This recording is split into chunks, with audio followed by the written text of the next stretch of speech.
नमस्कार, प्रखर राजपूत को देख रहे हैं आप और मिडिल ईस्ट की शाम की खबरों में एक बार फिर से आपका स्वागत। इस वीडियो में आपको बताएंगे कैसे ईरान के ऊपर इनडायरेक्टली हमले के बारे में ट्रंप ने कुछ अहम सूचनाएं और कुछ अहम जानकारियां दी हैं। वहीं गजा में सीजफायर को लेकर भी कुछ बड़ी अपडेट आई है और अब शायद सीजफायर नहीं हो पाएगा। ऐसा क्यों कह रहा हूं ये भी आपको वीडियो में पता चलेगा।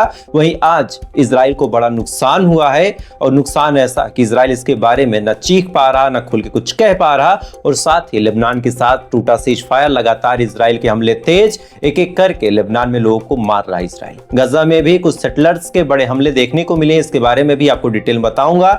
यानी मेरा यकीन मानिए खबरें बहुत ज्यादा अहम है, बहुत ज्यादा इंपॉर्टेंट है, इस वजह से इस वीडियो को लास्ट तक जरूर देखिएगा। और साथ ही अगर आप फिलिस्तीन को प्यार करते हैं, फिलिस्तीन के सपोर्ट में खड़े हैं, तो बिना किसी देरी के कमेंट में फिलिस्तीन के लिए आप दुआ जरूर कर दें।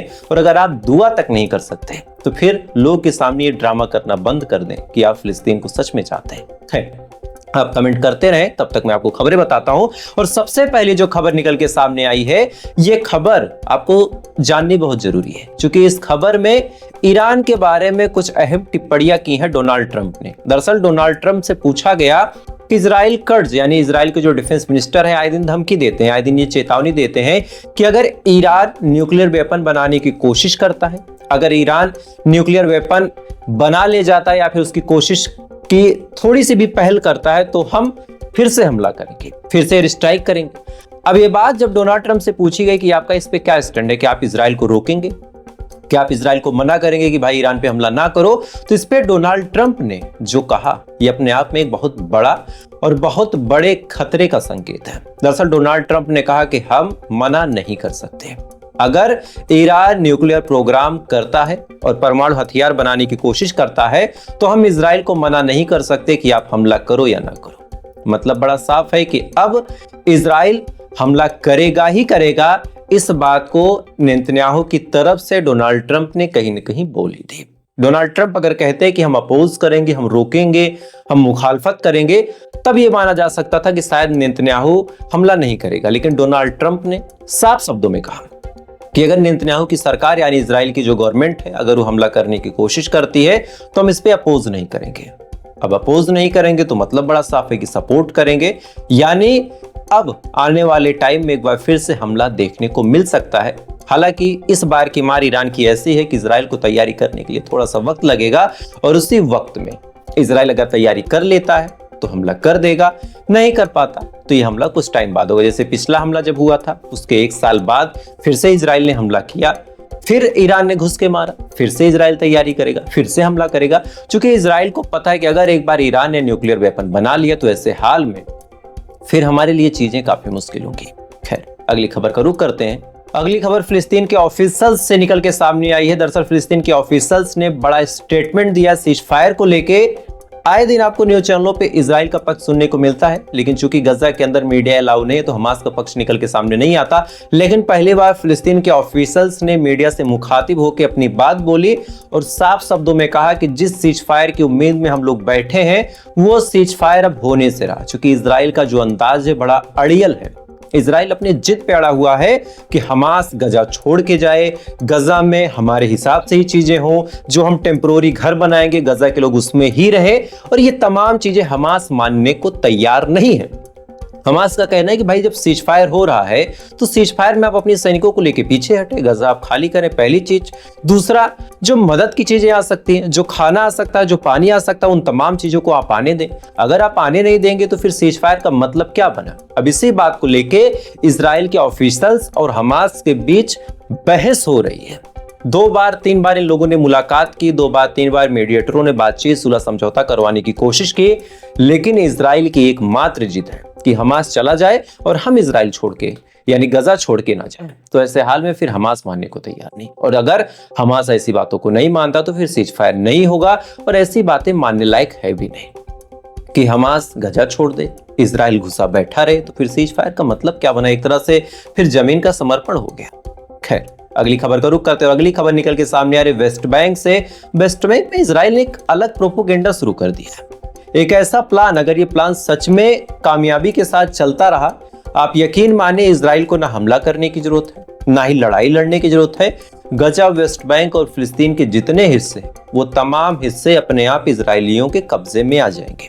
दरअसल इनका प्लान अब सिंपल है कि हम सैनिकों से हमला नहीं करवाएंगे, हम अपने लोकल सिविलियन को भेजेंगे। अच्छा, लोकल सिविलियन के पास एक एडवांटेज है जो मैं आपको बताता हूं। इनके जो लोकल सिविलियन भी है वो 5 साल वेल ट्रेंड है। 5 साल इन्होंने आईडीएफ पे अपनी सर्विसेज दी हैं, तो दुनिया के तमाम हथियार ये चला लेते हैं। मार्शल आर्ट की ट्रेनिंग है, तमाम और कई ट्रेनिंग से होकर इनको गुजरना पड़ा। तो जो लोकल सिविलियन है, जो वेस्ट बैंक में सेटलर्स के तौर पे रह रहे हैं, अब इजराइल इनको उकसा के कहता है कि तुम गजा के लोगों को मार के, वेस्ट बैंक के लोगों को मार के पीछे ढकेलो और एक एक घर, एक एक गांव कब्जा करना शुरू कर दो। कल भी झड़प हुई थी, कल पत्थर चले थे, इसके बारे में मैंने आपको कल बताया था। आज फिर से जो सेटलर्स थे इजरायली, उन्होंने पत्थर फेंकने शुरू कर दिए वेस्ट बैंक के लोकल रेजिडेंस पे। यानी जो लोग वेस्ट बैंक में पहले से रह रहे थे, उन तमाम लोगों पे पत्थर फेंके। आलम ऐसा था कि उन लोगों को भागना पड़ा, 1-2 घरों पे इन्होंने कब्जा कर लिया। अब आप सोचिए डेली यही कार्यक्रम होगा, डेली ये पत्थर फेंकेंगे, मजलूम लोग घर छोड़ के भागेंगे, उस घर पे ये कब्जा कर लेंगे, फिर अगले घर पे टारगेट करेंगे। ऐसा करते करते महीने 2 महीने में एक पूरा गांव खाली, एक पूरा गांव इन्होंने कब्जा कर लिया। और ये चीजें बाद में जब इनसे पूछा जाएगा तो कहेंगे कि हम तो पहले से यहीं रह रहे थे।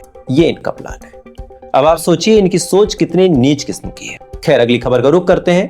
अगली खबर निकल के सामने आ रही साउदर्न लेबनान से। दरअसल आज आईडीएफ ने साउदर्न लेबनान में, यानी लेबनान के दक्षिणी हिस्से पे बड़ा हमला किया, और इस हमले में आज फिर एक आदमी को, जो लेबनान का लोकल सिविलियन था, उसको मार दिया। अब यहाँ पे सवाल उठता है कि जब लेबनान के साथ सीज फायर हुआ था, उसके बाद से हिजबुल्लाह ने कोई हमला नहीं किया, हिजबुल्लाह ने कोई बड़ा अटैक नहीं किया, और इजराइल लगातार हमले कर रहा है, तो फिर ऐसे सीज फायर का मतलब क्या बना? ऐसे सीज फायर का क्या स्टैंड, क्या मिराद बनता है कि इजराइल लगातार हमले भी कर रहा, पूरी दुनिया में से कोई भी एक सूरमा नहीं है, कोई अरब मुल्क में से नहीं है जो पूछ सके कि भाई जब सीज फायर हो गया तो फिर अब हमले क्यों? और हमलों में जो लोकल लोगों की जान जा रही, इन जिंदगियों की जवाबदेही किसकी होगी?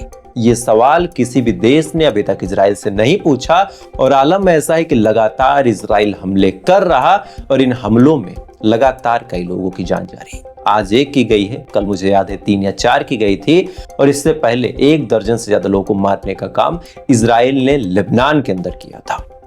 अब इसी पे अगर हिजबुल्लाह हथियार उठा ले तो फिर ये कहा जाएगा कि देखो, लेबनान की सरकार अपने यहाँ के ग्रुपों पे कंट्रोल नहीं कर सकती, और लेबनान की सरकार जानबूझ के जंग के लिए उकसा रही। लेकिन असल में उकसा जो रहा वो इजराइल है। खैर, ऐसा नहीं कि आज केवल इजराइल ने ही सबको नुकसान पहुंचाया, आज इजराइल को भी बड़ा नुकसान हुआ। दरअसल एक बिल्डिंग के पास आईडीएफ के कुछ जवान जाते हैं। जैसे ये जवान वहां पे पहुंचते हैं, अचानक से वहां पे ब्लास्ट होता है, और आज जिनका एक कमांडर मारा गया। अब कमांडर का मतलब एक सेना का पूरा मुखिया होता है, एक टुकड़ी का मुखिया होता है। जब कमांडर ही मारा जाए तो सेना का जो जज्बा होता है ना, वो जज्बा टूट जाता है। तो आज इजराइल का एक कमांडर मारा गया, इसके बारे में अपडेट निकल के सामने है। तस्वीरें आपके सामने स्क्रीन पे देख भी रही होंगी।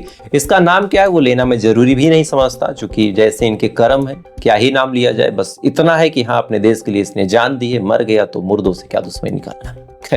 आखिरी खबर आपको भारत की बताता हूं। जो प्लेन क्रैश हुआ था उसमें कुछ बड़ी अपडेट्स निकल के सामने आई हैं, और यहाँ पे कई सारे सवाल उठते हैं दोस्तों। दरअसल अहमदाबाद में जो प्लेन क्रैश हुआ, उसका जो ब्लैक बॉक्स था उसकी जांच पड़ताल की गई। हालांकि जांच पड़ताल सही से हो नहीं पाई, जो कि कुछ हिस्सा उसका डैमेज था।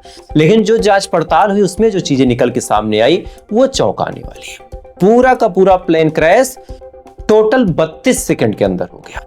32 सेकंड मतलब आप सोचिए, संभलने, सोचने समझने का कोई मौका नहीं।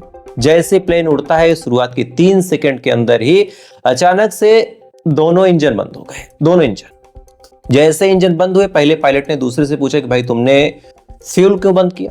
जैसे सवाल पूछा, सामने वाले ने कहा भाई मैंने नहीं किया। इसके बाद न कोई बातचीत न कुछ, इधर से तुरंत सिग्नल भेजा गया, मेडे मेडे, यानी हम खतरे में हैं। फिर चीजें धीरे धीरे मुश्किल हो गई, और फिर अंत में जान चली गई। अब यहाँ पे बड़ा सवाल जो निकल के सामने है कि अचानक से दोनों इंजन कैसे फेल हो गए? क्या कोई इंसान की लापरवाही थी, जानबूझ के कोई साजिश थी, या सच में उन लोगों की मौत आई थी इस वजह से कोई टेक्निकल फॉल्ट था?